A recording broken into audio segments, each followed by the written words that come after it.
Shalom, all praises to Yahweh, Ba'asham Yahweh Shai. Double honors unto the apostles and elders of GreatMillStone, and Shalom to you, sincere Akim. It's Brother Paya Allah. It's a quick video. Just come from the camps. And one topic that always comes up at camp, or we deal with, Jake in the world. Basically, many of them don't actually acknowledge that we have enemies, and in fact that we're actually prisoners of war underneath our enemies in this current kingdom and this rulership of the so-called white man who's known as Esau in the Bible. And they're not acknowledging their enemy. They're actually readying themselves for this forthcoming destruction.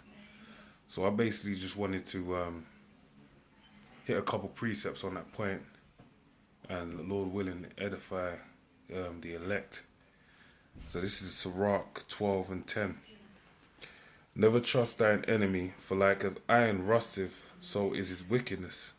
That's right. So when metal rusts, basically what happens is you could try and apply a sanding paper to smooth it over, or try and get rid of that rust. But basically, at the end of the day, the rust is going to come back. And that's talking about the wickedness of the enemy, man. And the enemy being the so-called white man. When you go into the book of Deuteronomy 28:15, it tells you that we're under curses, basically. And when you jump to around verse 48 or 45, somewhere around there, basically what's said is that we're going to captivity underneath our enemies, okay, and want and need of all things.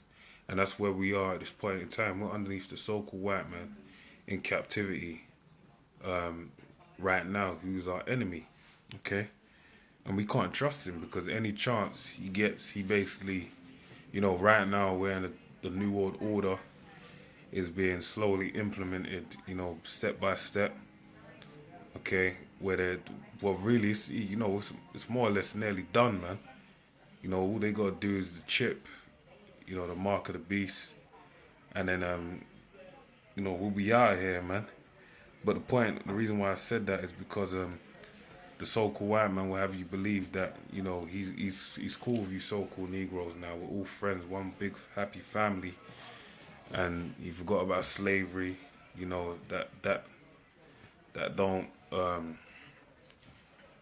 That happened thousands of years ago and has no effect on you in your current state right now. And Jake actually fed into that shit, so they don't believe they have enemies, okay? Though he humble himself, and that's what he's done, and go couching, yet take good heed. That's right, take good heed, man. Alright?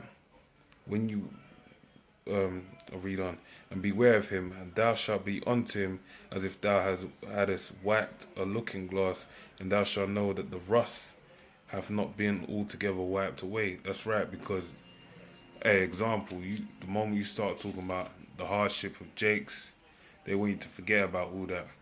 But then when it comes to Remembrance Day for World War I or World War II, or breaking out a puppy, and remembering 9/11, remembering the suffering of Jews, that's all over the TV. They ain't forgot about that, all right? And the biggest atrocity really was slavery. Okay? Verse 12, set him not by thee, lest when he hath overthrown thee, he stand up in thy place. Neither let him sit at thy right hand, lest he seek to take thy seat. Thou at the last remember my words and be pricked therewith. That's right, and that's what happened to us during the time of the Dark Ages. Basically, our people, what they did was allowed, Esau to assimilate into our nation amongst our people, and ultimately that was to their detriment, okay? Which led to the Renaissance period. Who will pity a charmer that is bitten with a serpent, or any such as come nigh wild beasts? That's right, and on that point of the charmer bitten by a serpent, you have Natural Born Killers, the movie, the scene by the fireplace, where they talk about a woman of the tribe of Gad basically takes a dying serpent in and nurses it up into full health. Then when it's at full health, it bit her. Then she asked, why did you bite me? She said, bitch, you should have knew I was a snake. And that's the same thing that's going to happen with Esau in these last days. Esau's going to let it be known that he is not your friend in these days, okay? Really, what you really, the mindset you're meant to apply is the mindset of King David, okay? You said he actually hates his enemies with a perfect, he hates, let me get it. Psalms 139,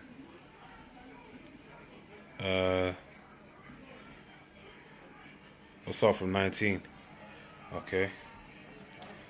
Surely thou wilt slay the wicked, O power.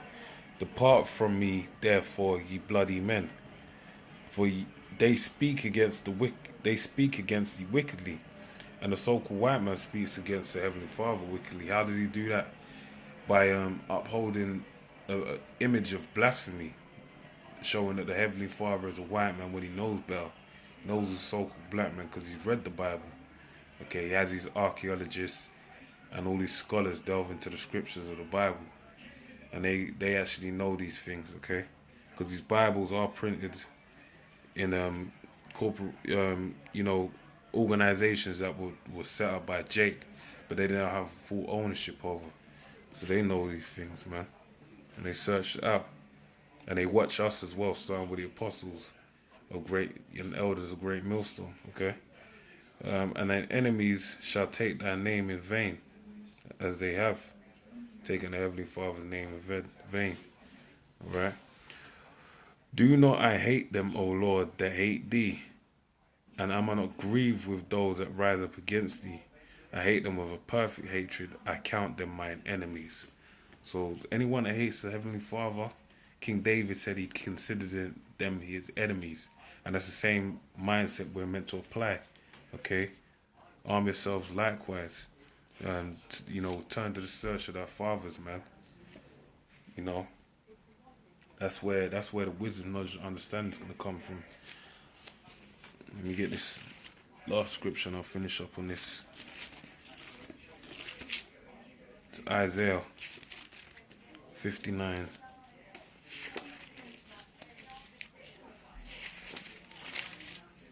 And 19.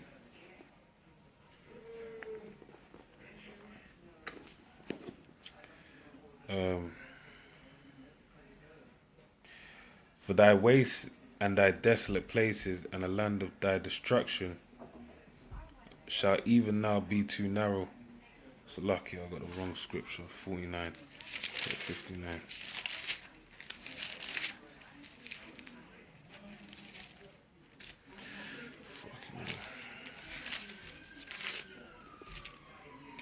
59 and 19. So shall they fear the name of the Lord from the west, and his glory from the rising of the sun.